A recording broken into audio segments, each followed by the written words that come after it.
We only had a long-term 2016 Honda HRV in our fleet for 1 week, and for me, the do-anything crossover was immediately useful.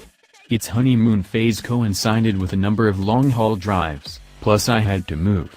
This ambitious start is why we're a quarter of the way through our long-term test, and the HRV already has over 6,000 miles on the odometer. In classic suburban chariot style, the HRV is a jack of all trades. And when it comes to road trips, the HRV is just as enjoyable while slogging up flat interstates as it is along beautiful country roads. I've driven it in all types of weather, packed it with people, and filled it with cargo. I've spent more time in our long-term Honda than pretty much any car that came before it. Here's what I've learned. Long hauls. I've driven the HRV from my home in Detroit to my sister's place in Traverse City, Michigan, a 500-mile round trip, 4 times. On one occasion, an early winter blast hit northern Michigan on my way to the cute, beachside tourist town.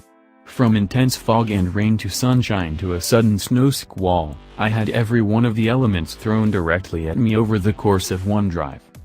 I find a lot of the HRV's onboard safety technology distracting, and I worry that drivers can become too reliant on these features. Blind spot alerts and cameras are designed to make us safer, yes, but they're no replacement for an attentive, engaged driver. For instance, in the rain and sleet, the nifty Honda Lane Watch camera displayed only gray blobs.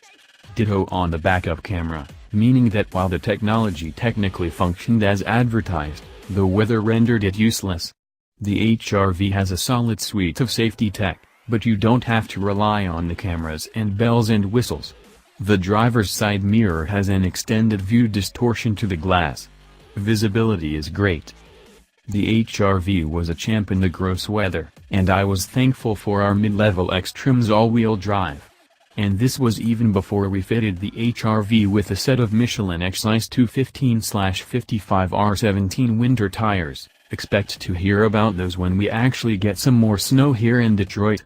Optioning all-wheel drive means you're stuck with the continuously variable transmission. A manual is available with front drive, which isn't great, but it smoothly delivers the engine's 141 horsepower and 127 pound-feet of torque.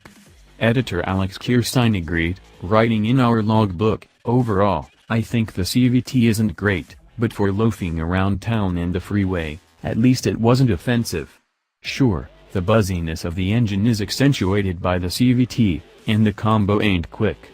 It's smooth enough in normal driving." Moving day. After 2 back-to-back road trips, it was time to move. I figured I'd need the help of multiple trucks and friends, but I was wrong. The HRV's magic seats, an element borrowed from the Fit, were just as magical as advertised. They easily tumbled and folded with a quick pull of a release latch. Folding all the seats down resulted in a perfectly flat cargo area, with 56 cubic feet of cargo space. Boxes and bookshelves slid in with ease. Granted, I don't have a ton of stuff. Moving all of my earthly possessions using the HRV made me both pride myself for apparently rejecting rampant materialism while wondering how I had nearly made it to 30 years old without a dresser or decent dining room table. Still, I moved everything I own in only 4 trips. Day to day. Editor Pete Bigelow wrote some logbook notes about the interior being a letdown, but I disagree. Even after several hours of driving I still found the heated cloth seats comfortable, with plenty of hip room and support. I like the layout of the controls, they're simple.